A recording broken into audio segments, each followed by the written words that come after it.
playing Hunter and being quite an aggressive player. Right.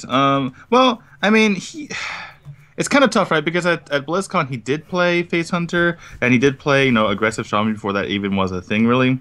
But at the same time, at the China Championships, he played, for instance, Grim Patron, and just a lot of other stuff. So I think he's a very, capable player. A lot of the best players are capable of playing aggro, combo, all that stuff.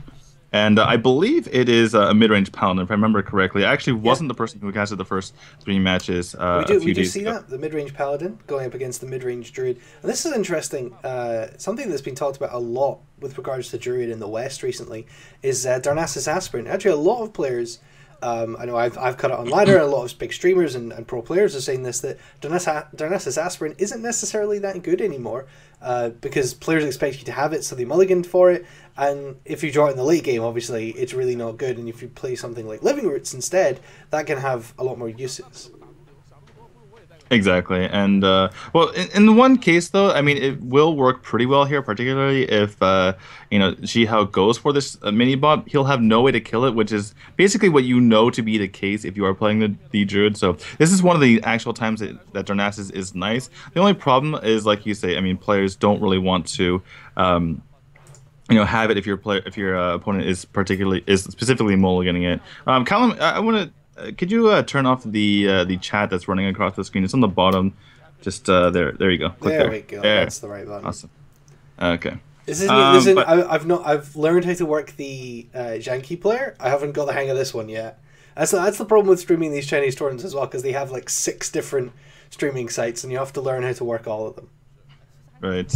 I have a little bit of a leg up on your average person because I know a few characters here and there because I do know a bit of Japanese. But looks like we have Ruoji just going for the Darnassus Aspirin. That's what I expected him to go for. And an emote coming out from Zihao over here. And yeah, the Knife Juggler right there coming out as well. So this is kind of an interesting attack. I'm not really understanding the purpose of this. Because he likely, I mean, speaking of Ruoji, he likely wants to just trade into this Knife Juggler anyway. Yeah, I mean, I'm not sure I agree with that either. I think if you want to make that trade to kill the Darnassus aspirant, I assume you're going to go for muster for battle next turn. So if the muster doesn't quite hit how you would like it to, then you can use the Divine Shield. But this way, you just give him an easy chance to pick off both of the things and play that Wild Growth. Right, I think it was maybe, well, to be fair, if he hadn't done so, then you could have seen Ruoji use maybe his hero power and the Wrath there rather than the Wild Growth and clear the board and still have a 2-1 remaining. But in that case, Diemeng comes right back into the attack and you've missed 2 damage on the face. I think it just made He it. would have needed 3 attacks. If he hadn't popped the Divine Shield and he didn't play Wild Growth, he would have needed the hero power, the Wrath, and the Aspirant to clear the board. That's a decent card to pick up. Do you go Yeah, for a that's minion interesting. here? I feel like you have a 6-drop into a 7-drop, so maybe you just go for a spell. Right. Well, I mean, And he does go for the the spell. wisdom is that you always go for the spell, right? Because the druid spells are so good. Well, But this is what everyone says. I played Sometimes. Raven Idol for a little while, and everyone was like, "Well, the chance of you getting like Wrath, Swipe, Savage, or Force of Nature are really high because that's like 4 spells." And then I never got it, and you can see here that that Ruoji is having the same problem. Power of the Wild, Mark of Nature, Nourish. I kind of like the Mark of Nature. I guess it kind of works like an Ancient of War, right? You can just give it the +5 in taunt, or you can give it +5 attack and go 10 attack to face with your Ancient of Lore. The problem is you're playing as a paladin, so he can whatever you put the Mark of Nature on, the paladin can basically turn that into a Mogishan Warden, or just a 3/3, which is a an Ironford Grizzly. So because there's so many things in the mid-range paladin, right? It could be the Aldor, it could be the Peacekeeper, or the I'm getting things mixed up here. The Keeper of Oldemon. So many keepers. The But question is, do these players know what is in each other's decks yet? that's actually something I'm not too sure about because Because if you look at this Paladin deck, just what's being played, this could still be Secret Paladin. exactly. The thing is that the players aren't allowed to watch in between their matches, but it's been 2 days since these players have played. Sure. How do you stop them from seeing the matches in that situation unless you lock them in a cell for Right. 2 days? And how So how do you stop them not having someone in the audience watching this, and yeah, as you say, watching the VODs in the 2 days between since this event?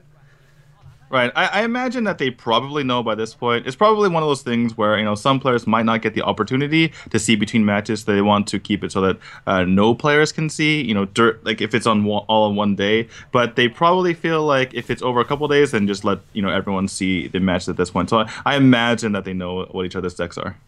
Yep. Just using that Keeper of Old to deal with this Thorson, still keeping a pretty strong board. Is a good swipe target, I would guess, but that's kind of passive. He does have the Innervate, I guess, so he could swipe and the Ancient of Lore this turn. He could just go for the Ancient of Lore and not do anything. I mean, Paladin is notorious for not having any burst, so yeah, he's just gonna go ahead and just play out his Ancient of Lore. Get some more information. He draws first and then decides to swipe, okay, he's gonna Innervate swipe. Okay, I was thinking he might have just like ignored that. But it's perfectly fine to go for the Innervate. Not too much better of an Innervate play later. And just the Trousseau to clear this off. Some Zihao. So the board's staying pretty empty at this point. Neither player able to make things stick for any period of time. But looks like Dr. Boom could come down here for Ruoji. Right, that's probably going to be the play along with the Raven Idol. Maybe you go with Raven Idol first to see what you draw. Can't imagine you go with anything other than Dr. Boom, but... yeah. Second Raven Idol. That's really interesting. And see again with the useless spells. That's Poison Seeds, Recycle, and Moonfire. That's pretty useless. I guess I can kind of see where he's coming from because he'll probably draw into more minions with the Nurse, so he feels like he could maybe get Force Nature or Savage or anything in this situation. In this particular case, I like the going for the spell. Last time it was a bit more of an option. We see a Solemn Vigil come in the hand of Zihao, which is not too common, I would say, in mid-range Paladin. Obviously very common in the Murloc Paladin. Can we talk about Recycle for a second? Now we've got a card printed called Entomb. Is Recycle not like one of the worst cards in Hearthstone? Well... Because for the same mana as Entomb, which takes your opponent's minion and puts it in your deck, Recycle takes it and puts it in his deck. Right. That seems unfair. That seems like Druid's getting screwed there. Druid is kind of notorious for not having the best spells. They have like reasonable spells, but they're kind of notorious for having some of the worst spells. Yeah, they've got like 4 amazing spells. Right. And then they've got a whole load of rubbish spells. Druid. But this is probably the only way you're going to see Recycle being played, right? If it's off of Raven Idol or some sort of other Discover mechanic. And he can use it in the future. If this tiering comes down, it's much better to recycle that than to have to deal with it. So, yeah, that's definitely what Ruoji here was thinking when he picked it. He was probably thinking Tyrion. This guy, I'm picking this for Tyrion. So we're going to have a Nourish probably into a Belcher, depending on what happens here. Then draw those 3 cards. Doesn't need mana, he's already hit 9. So, yeah, picks up another swipe, which is pretty good for him. And typically this matchup is kind of notorious for being Paladin favored. Basically up to 60-40 Paladin favored, but Ruoji's definitely doing a really good job here, and Zihao on the back foot. Yeah, it's really interesting you talked about that Recycle for Tyrion. It's something that I think now we have in Tomb. A lot of players are realizing the power of getting a minion off the board without killing it. Things like Sylvanas and things like Tyrion, where if you can entomb them and the death rattle doesn't go off, it's such a huge tempo swing and such a great way to deal with those minions. And yeah, I think we're just going to see a snap Recycle here. So there is 19 damage with just the Belcher and the combo. So that's what Ruoji is thinking about right now. But yeah, that Recycle is extremely useful right now. As long as it doesn't come back into the hand of Zihao, Lovelychook doesn't... just draws it next turn. Yeah, Ruoji doesn't really care, whether it's, Recycle or Entomb in this case. He's going to win. That's going to be it. Zihao is going to concede, and very well played by Ruoji there. That's a very early concede. I don't know what you think about that, T2. If you looked at his hand, it was kind of... I guess maybe he could have gone for Murloc Knight, I suppose, and try to go for Murkai. But, if you look at it, his opponent had so many cards in hand. It's almost impossible for him not to have a way to just win the game right there. Especially because he's already on 10 mana. If he had maybe Wild Growth, like Heartsuck in his hand. I can't even imagine a hand where... it wouldn't be scary, if that makes any sense. Either has a ton of minions which you can't deal with, or he has combo, in which case you're dead. So I can kind of understand it. It would maybe a bit early, maybe you go for one more turn, but realistically speaking, you're probably less than 1% to win that game. And you can see confirmation there on the screen that this is Conquest rather than Last Hero Standing, which reminded me that was a question I had not asked. Unlike the Hearthstone team story, we're not switching from Conquest to Last Hero Standing from Conquest for the finals of the Gold Series. It appears to be just all Conquest. I mean, I did like the switch. I mean, even though we're talking about a totally different tournament, I did like the switch to the Last Hero Standing in the finals, just because it's so much more like camaraderie, and you're playing for your team. During the regular season, it was nice because everyone got to play, and got to switch decks out and all the strategy and stuff like that. But especially in a best of 17 where everything's put together, there's no ace or team match. I liked being able to just a player's going to run and keep going. It's all this hype. Whereas if it's Conquest, like, okay, I got my games, I'm out of here, bye bye. But we are going to be going into the second game. Oh, good! And look at the start here from Zihao. Yeah. Zombie Chow into Minibot into Muster. There was a while ago, I think it was kind of back in like October, that I was playing a Secret Paladin deck that was a couple of players were playing in tournaments that was really strong, kind of with Zombie Chow in it. It was only playing, I think, 4 individual secrets, and then was essentially just mid-range Paladin. So you had like Zombie Chow, Aldor Peacekeepers, Sludge Belchers, trying to think what else. So you had lots of other Just stuff. mid-range stuff. Mid-range stuff. Exactly. Good old mid-range stuff. and it was a really effective deck, particularly at countering Secret Paladin. And I haven't played too much of the actual mid-range against Secret, but I feel like if the mid-range Paladin gets a good enough start to control the board in the early game, you're just going to have so much more effective tools going into the later game. Yeah, and that's exactly true. How this matchup works. So, it's pretty close actually of a matchup. I mean, the Secret Paladin can just run you over and get that tempo, and it's hard for the Paladin to come back unless you have Equality Consecrate, and sometimes you're only playing one Equality, so it can be pretty difficult. But if you can stay just slightly behind as the mid-range Paladin, then you have a good chance that the game is about even. The Secret Paladin should be slightly ahead in the beginning to kind of maintain at least parity between the two decks. But if the mid-range Paladin starts getting ahead early, then it starts really, working out for them.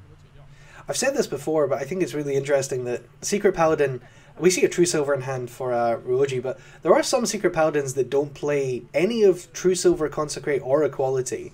And when people first started building Secret Paladin, they were like, well, we can't build a Paladin deck without Consecrate, Equality, and True Silver, surely. So I'll put 2 of each of those in, and then we'll build the rest of the deck. And slowly, people started taking one out at a time to the point where people were like, nah, don't need any of those cards. Right. The funny thing was, I think the craziest thing was that when Coghammer first came out, no one really played it too much. Maybe they played a one of, but they were like, oh, we already have Muster for Battle, we already have True Silver, we're fine, we don't need Coghammer. Meanwhile, any other class would kill for that card. But when we started seeing Secret Paladin, for it when you have the best weapon in the game on turn 4. Exactly. But, well, kind of. So this is getting to my hero power pass. And this was where this deck is a bit awkward here. It looks like he's just going to go for a kind of a bluff here. And or maybe not even a bluff. Maybe he just really wants a 1/1 to stick on the board just to have something to help him out before he goes into turn 7 and 8.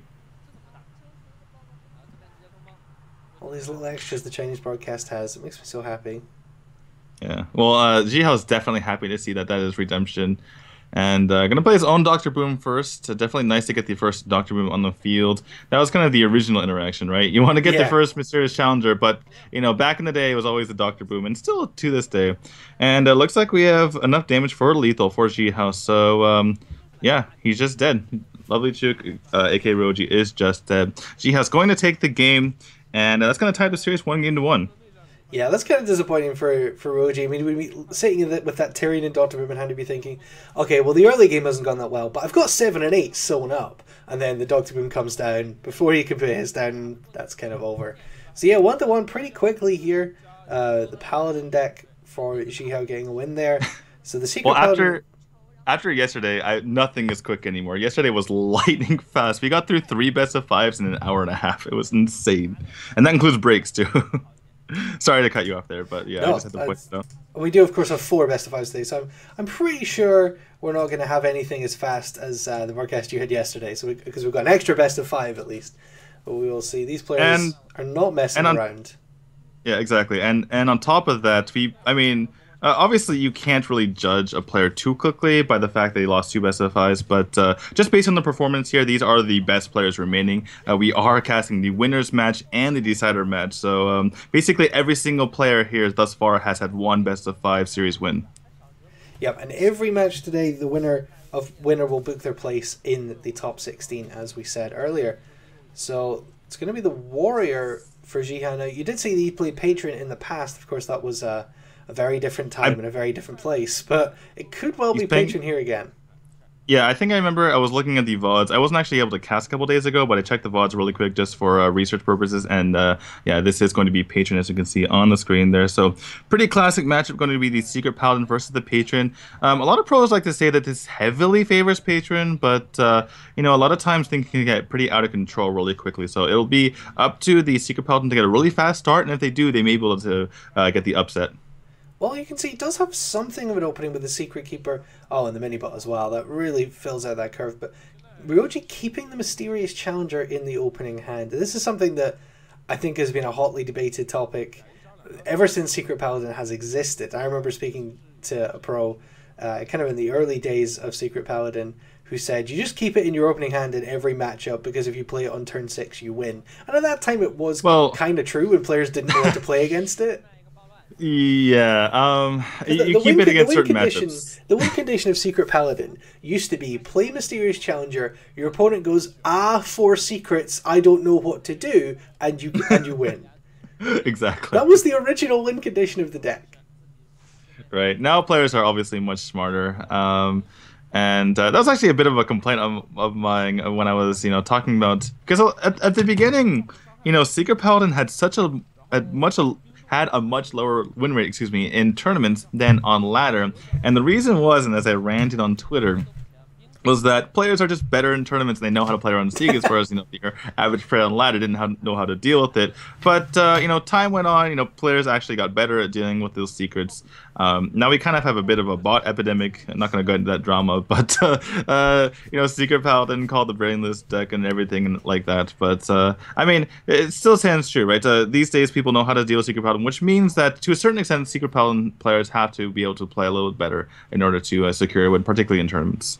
Yeah, absolutely. So yeah, dealt with very well with that Frothing Berserker there, Ruoji. Able to refill the Divine Shield on the Shielded Minibot as well, which I'd say is one of the most satisfying ways to use Coghammer, is to refresh the Divine Shield and give it taunt on your Shielded Minibot, and just Deathspite and pass for Zihao. I don't blame him not attacking there, because he's not going to get a lot of value off that Deathspite. And this is the funny thing, right? I was talking about this before. Coghammer can be so good. And even if it hit the quote-unquote wrong target in that Secret Keeper, it would have just turned into a Neutron. So you're basically turning your 1-drop, which relies on secrets to actually be effective at all. And now you've upgraded to a 2-drop right away, which is kind of insane. And it's one of the reasons why I think Uldaman's been so popular in Secret Paladin, which a lot of people didn't necessarily predict. They might have thought mid-range Paladin would be the natural home for that card, is the prevalence of Secret Keepers and double Secret Keeper, in that, as you can see now, if it had Taunt and Divine Shield, it would have gone from a 1-2 Secret Keeper with no secrets played to a 3-3 with Divine Shield and Taunt, which is a pretty good minion. Exactly, and we do see the Lothar come down to lock out the Mysterious Challenger here.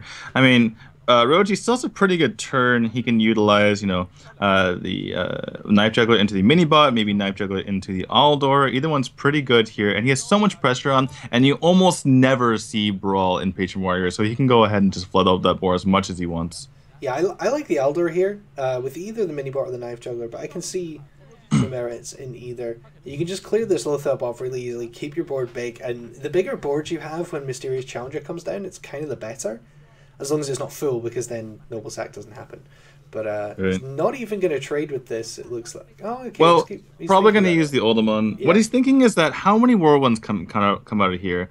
He saw his opponent do basically nothing for a long time. Obviously, we can see there's 2 Whirlwinds there, so I think Ruoji here is just wondering what's going to happen here as we see kind of a fast forward. But sometimes connections issues to the Chinese. So, sometimes it lags and then it will skip and catch up, but it's normally pretty clear what's happened.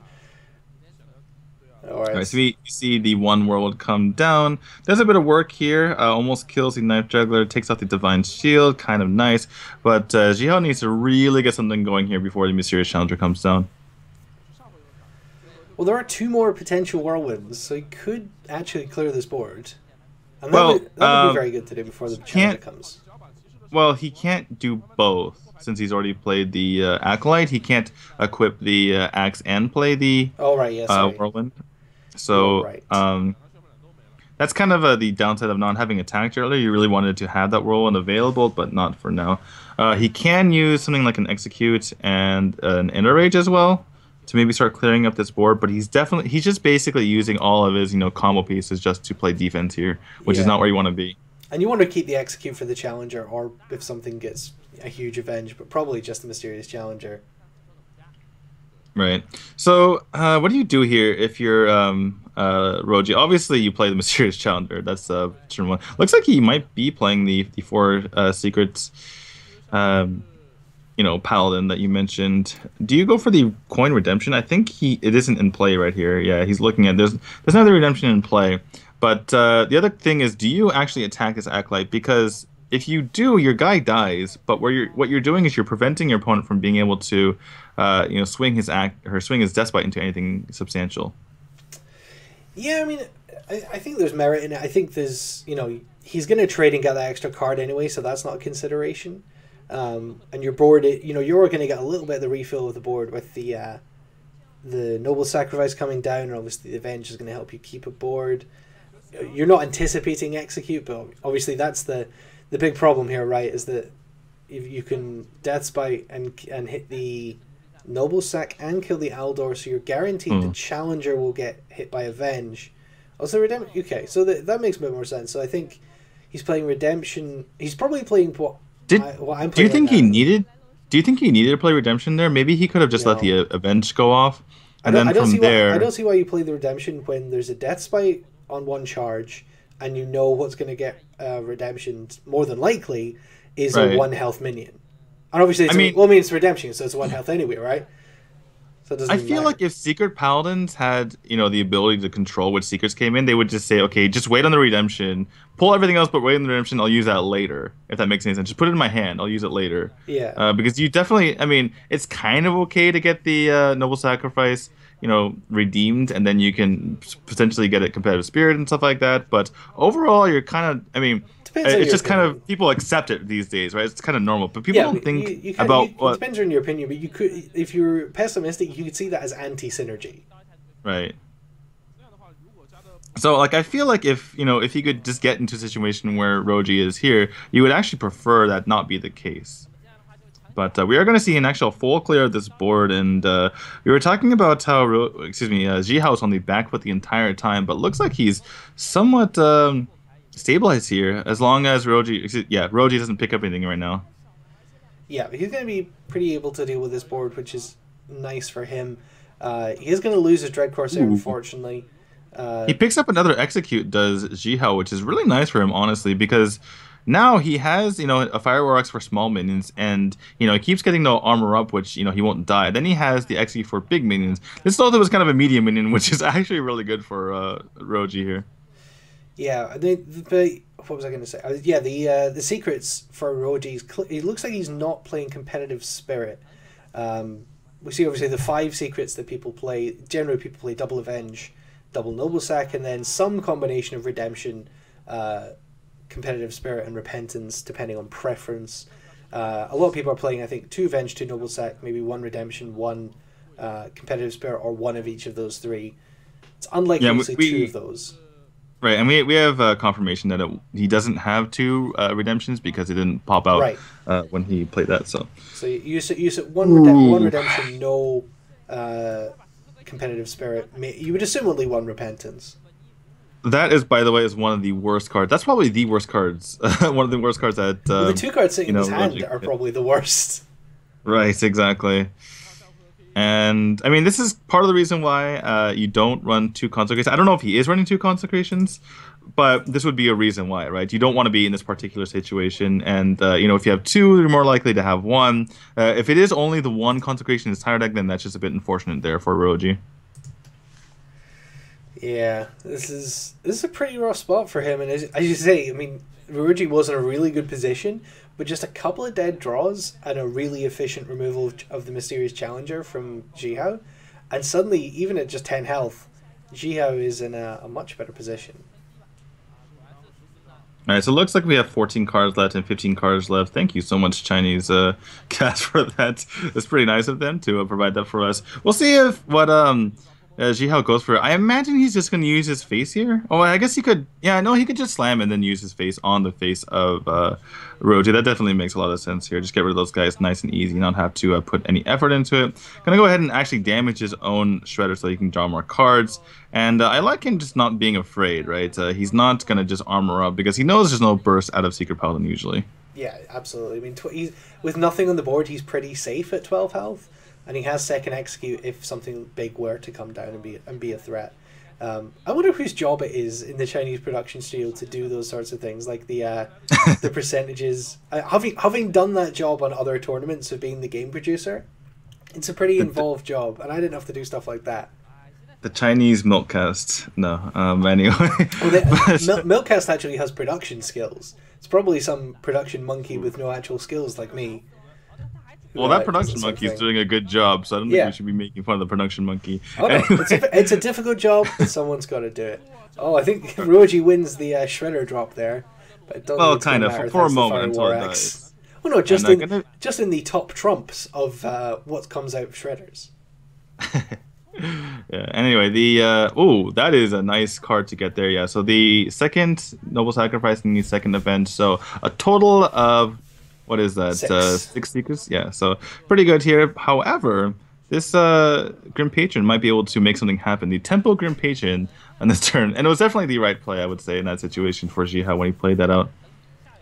Yeah, I mean, what do you do with that Grim Patron if you're Ruoji? There's genuinely just nothing you can do. So I think you just push as much as you can, and then... I mean, there's an argument that you could have consecrated there, because then he could have killed the 3-1, and it would have just left a 3-3. And killed the 3-2, but all he would have really achieved with that consecrate is killing a 3-2 and sacrificing a 1-1. Do you just play the second Temple Grim Patron after this? I mean, you want a board full of patrons, right? And it might cost you 10 mana, but it's okay to have a board full of patrons. All right. Well, actually, he needs to use this Grom in order to start, being able to clear this board, or else it wouldn't be dead, I don't believe, but he'd be very close to dead, and you don't really want to take that chance here. So he's gonna go down like 1, 2, 3, 4, he's actually 5, 6. One away from dying here. We talk about no burst from Paladin, but something like a Knife Juggler with a Divine Favor. I mean, do you consecrate here and then just Divine Favor and hope? Yeah, I think you just try to get as many cards as possible. You need both those cards here, and it's a decent chance you get it. However, you only have 3 lethal, right? mana. Cockhammer is lethal. We'll see if he's able to pick it up. That is lethal, but it's not enough mana. Oh. Well, he's not dead on the backswing, though, so actually... Right. This isn't terrible. This could give him the win next turn. I think he has to use one of the 1/1s into the... Well, there's 16 on board. I guess there's no way... I mean, what if there's, like, Inner Rage, though? Inner Rage plus Fiery War Axe would be it. No, it wouldn't be. Wait, it would be. I'm getting confused now. Anyway, so, like... The Unstable goes pretty good. Unstable goes really good, actually. Yeah, Unstable goes really good here. I think you have to kill... Oh, this is so... Actually, no, I think Ruoji has lethal here. I'm pretty sure. Unless... Well, he has to trade with all the 1/1s. Zihao. This is actually really confusing. But, Yeah, so if he needs to kill... Ruoji needs to kill a 1/1 with Gromash. Yeah, he needs to. Or he can use... Actually, he can actually kill the one of them with Fiery War Axe.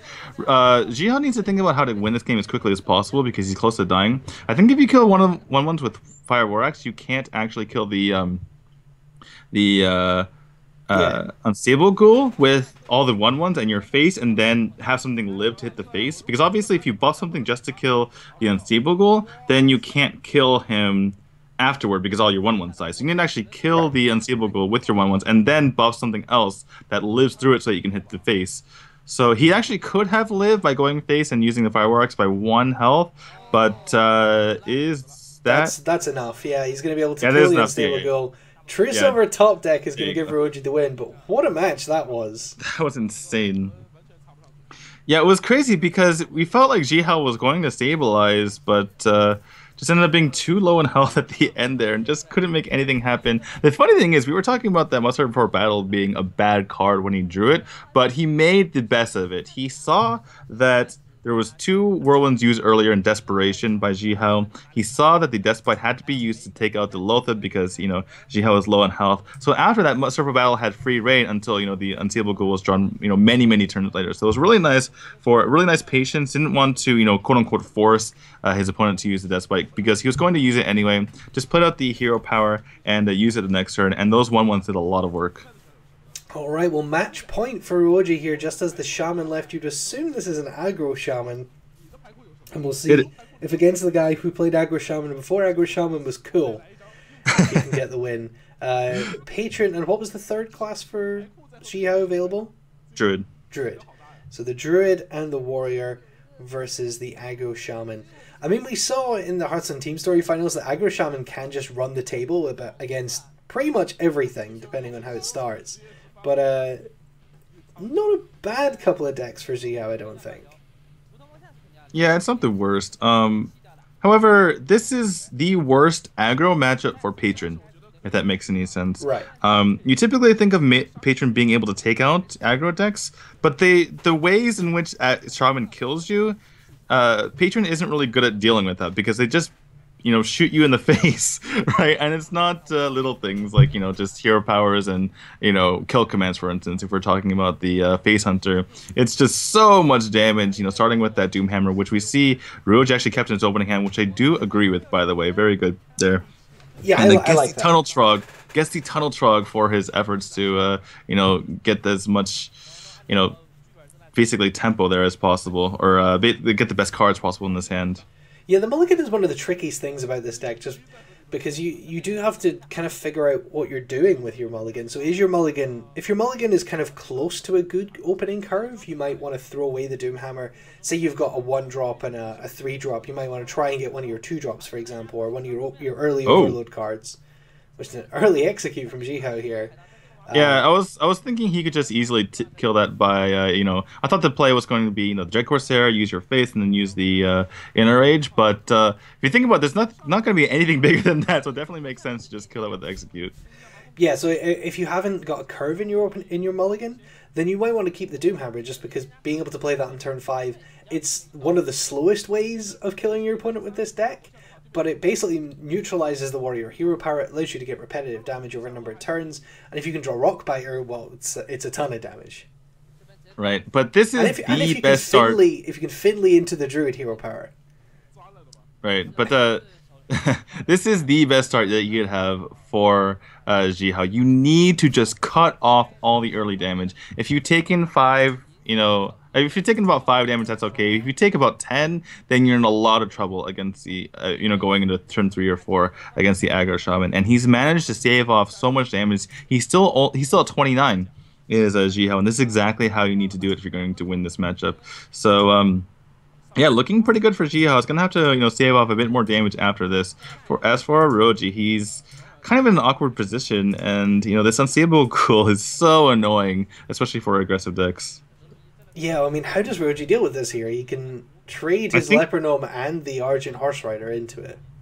I think you do it. You just throw away both your guys because you need to start smacking your opponent in the face with Doomhammer. I don't think you can afford to go with the Totem Golem here. So yeah, he's just going to throw it away, which I kind of like, honestly. Well, he could just Totem here. He could just Totem here, actually. I think I just like Toteming because you're not in any hurry, right? I love when you have a conversation with yourself, Dan. It's my favorite part of casting with you. Sorry about that. Well, an Armor Smith on the backswing for Zihao, which is not a bad play. Starts to recover a bit of health, is almost back to full life. I mean, and this is, if you do play... Oh, that's interesting. That's a Flame Juggler for Ruoji. That's a card you don't see too often. But the Doomhammer, you do have the choice of, you can kill the Armor Smith and give him a free hero power. Or you can do the damage to face, and you see here he's skipping the damage to face again, and that's what Zihao needs to see. Well, the thing is for Zihao, for the time being, he's kind of okay with whatever happens, whether he hits the face or not, because in the future he might get whirlwind. It basically depends on the draws of Zihao, right? What Ruoji knows is that Armor Smith could be a disaster if his opponent keeps putting minions on the board, and from here on out, basically Ruoji can't really play minions with that Armor Smith on the board because you could just use whirlwinds and stuff like that, use the Armor Smith itself, and it just ends up being kind of a disaster. So I can see why he took it out. And it honestly depends on what kind of minions Zihao is able to draw, or even just how many whirlwinds he's able to draw to utilize that Armor Smith. But basically, Ruoji is just trying to avoid disaster there by killing the Armor Smith off. Yep, so the Totem Golem does finally come down, and the Lightning Bolt to kill that Acolyte. I'm wondering what this Flame Juggler is for from Ruoji. It's something I've seen in a couple of decks, but it's not that common. It's anti-aggro tech, or like basically an aggro versus aggro matchup. Like say your opponent has a Leopard Gnome on the board, you just go ahead, take that out nice and easy, and then you have a 2-drop on the board. It's kind of like having a Mad Bomber, except it doesn't kill your own minions. Alright, but so looks like he's just going to play it and go face perhaps here.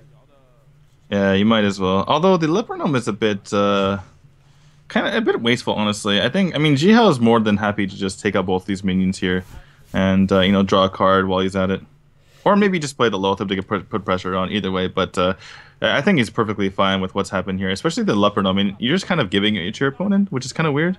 Yeah, I mean, you are going to do 2 damage with the Death Rattle, but it does give him a lot more value off the Death Spite. So, yeah, I'm not sure I agree with that, but actually, Zihao's just going to go for Dr. Boom, and I don't mind that at all. Right, this is looking pretty good for Zihao and pretty poor here for Ruoji. And honestly, it typically doesn't look like this. This feels like, just looking at this game, it feels like, oh, Patron does fine in this matchup, but this doesn't always happen.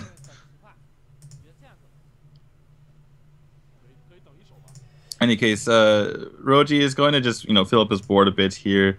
Not going to do too much. He's already used both Ancestral Knowledges, which is a huge deal right here. He doesn't have any more card draw to, get massive burst damage to his opponent's face. And when your opponent's at 19, and you really only have 4 damage sitting in your hand right now, or sitting on the board right now with an Earthshock, which doesn't really do anything, I gotta say, I really like Zihao's chances here. Yeah, this is a pretty good position. I mean, Zihao is only, if he armors up this turn, he's going to be 1 below 20 health, and the first Doomhammer of Ruoji is going to be completely gone. Exactly. I mean, that's just insane. I was wondering if he was just going to hit the face there and play Loatheb. That might have been pretty interesting, especially because your opponent would be at 5 mana the following turn, which you could have maybe calculated, and he couldn't really play anything. Second Doomhammer comes in hand, which is actually what you do want to see. Eventually, but maybe not now. Maybe you want to see the Rock Biters first, so you go ahead and attack. But in general, you do actually want to see the other Doomhammer, so you can keep getting that damage in. Yeah, I mean, it's of all the times to draw Doomhammer while you still have Doomhammer equipped, I guess on the last turn is probably quite good. But these 2 big minions on the board here for Zihao, I mean, he's just playing the Loatheb here to put another thing on the board and really lock down this board, and is that lethal? It's 2 off lethal. I mean, well, no, actually, that is lethal with the Death Spite and the Cruel Taskmaster. Wait, what? For Zihao, that's lethal. Oh, well, next turn. Yeah, that's what I mean. Well, yeah, but he has a Grom too, so you could just use the Grom for 12. So I was getting confused. I was like, did he have? Because you mentioned the Cruel Taskmaster and the Death Spite. Like, wait, he didn't have lethal this turn, did he? His opponent was on like 20 something. Don't want to show the secret Grom tech. I think your opponent knows about the Grom on the deck. Anyway, that's going to absolutely be game. 24 damage on the side of Zihao, and he's going to take this game and tie the series 2-2. Yeah, this is a fitting series between 2 champions of China. Of course, Zihao represented his country at the World Championships, got to the quarterfinals, and Ruoji, the champion of the 2014 Gold Series, looking to regain his titles or defend his title. And the winner of this will go through the top 16. Of course, loser not eliminated. They will drop down to the losers match against NightWalk and have one more chance to play straight away. After just losing, they'll have one more chance to win. But this is going to be 2-2 deciding match of this best of 5. The Aggro Shaman versus the Druid. I'd assume this is going to be mid-range Druid. We haven't seen too much of the Aggro Druid in China. Right, yeah, I'm pretty sure it is. I was glancing at some of the games. I don't remember anything crazy like Aggro Druid coming out. So yeah, almost certainly going to be standard mid-range Druid, which means that he's a bit of a disadvantage against Shaman, though it's nothing crazy like Zulok, or even, mid-range Hunter or something like that. But yeah, so I think that Zihao is in an okay spot to win this. It's definitely anyone's game still, though I feel like Ruoji has a slight advantage. All right, game 5 of the series here, and it does look like it's going to be that mid-range Druid against the Aggro Shaman to decide who's going to advance to our top 16 as the winner of the Gold Series Finals 2015 Group D. A prestigious victory in Group D. What a very stacked group as well. To come top of this group is certainly no mean feat. And, we looked at the draw, and the draw is certainly not evenly divided, the players, you would say. There are some groups which definitely look easier than others. I would say this is basically one of the hardest groups. Yeah, basically there was a tier 1, tier 2, 3, and 4, and Prince actually just drew players out of the names. And in certain cases, for instance, like Breath, who is the Hearthstone Team Story MVP, one of the best players in China right now, he was in tier 3. So if you get Breath pulled into your group as a tier 3 player, it's kind of not a good thing, especially because you have to deal with a tier 1 and tier 2 player at the same time as well. So that's what can happen in these situations. In case you're wondering, it is Zihao is the #1 seed in this particular group because of his ability to qualify for BlizzCon. And Lovelychook was the #3 seed, which I found really interesting. He actually being the defending champion, he didn't get an automatic invite. He was nominated by his team from the Hearthstone Team Story. His team Newbie nominated him to come into this tournament. So he was actually in tier 3, which I believe was all of the nominees. Right, so I think it was exactly the World Championship people and the champions of Gold Series? Of third-party events. Oh yeah, tier 1 was World Championship qualifiers and Championship of Gold Series, and we had a couple players actually qualify twice. For instance, No Tomorrow actually won a Gold Series and qualified for the World Championships. Right. Though those two achievements were somewhat related because by getting top Gold Series, he got enough points to be in the winners bracket for the qualifiers for the BlizzCon. So they're somewhat related, but he was still able to qualify. So there is that. In any case, this game has been kind of going back and forth, and that's why it was actually pretty huge there for Zihao, able to clear most of the board, and he's still 26 health, which is where you want to be if you're trying to hold off the onslaught of the Aggro Shaman. Yep, Swipe's such a good card against this deck with so many 1 health minions. I mean, if you can set up a Totem Golem and a couple of 1 health minions, then you're doing pretty good with a Swipe there, and that's what he was able to get for Zihao. Right, and with such a slow... for Ruoji. Yeah, it's on the one hand for Zihao, he's saying, well, you didn't do anything, but you also have 6 cards in hand, so that's got to be all burst. So I need to actually start making something happen as quickly as possible. I mean, you could theoretically see Ruoji just throw things at the face and just win the game through this taunt.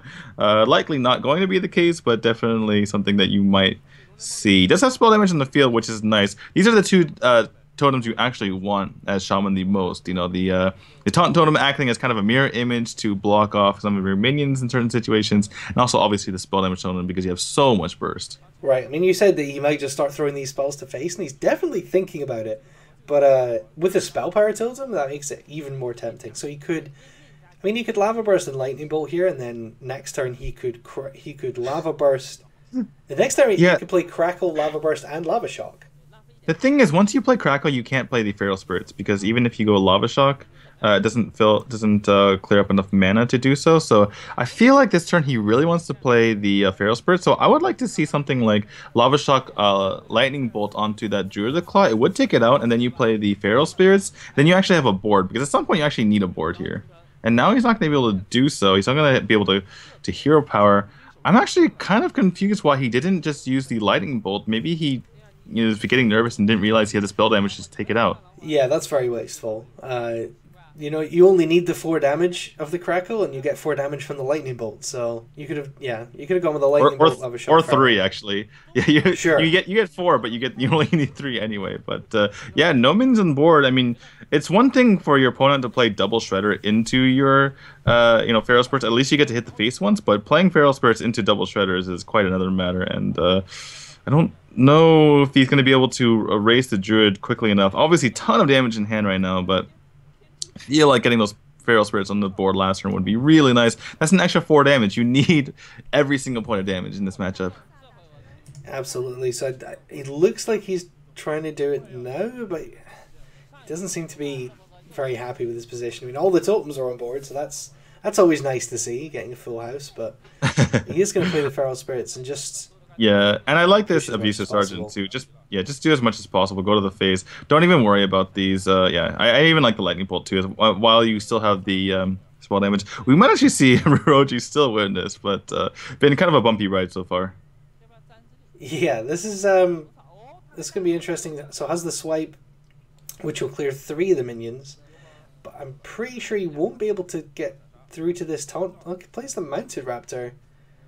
Just to get more minions on the boards. I don't know if I might value the Wrath though onto the Spell Power Totem, because you know that there's probably still a couple of spells in hand.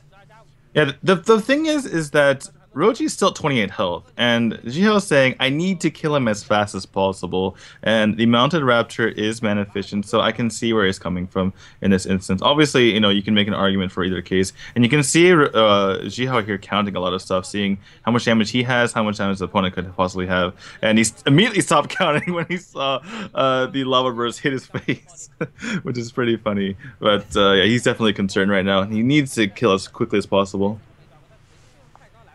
Yeah, and of course that wasn't the one from the far left that Ruoji used, right? I think he used the one to the inside left.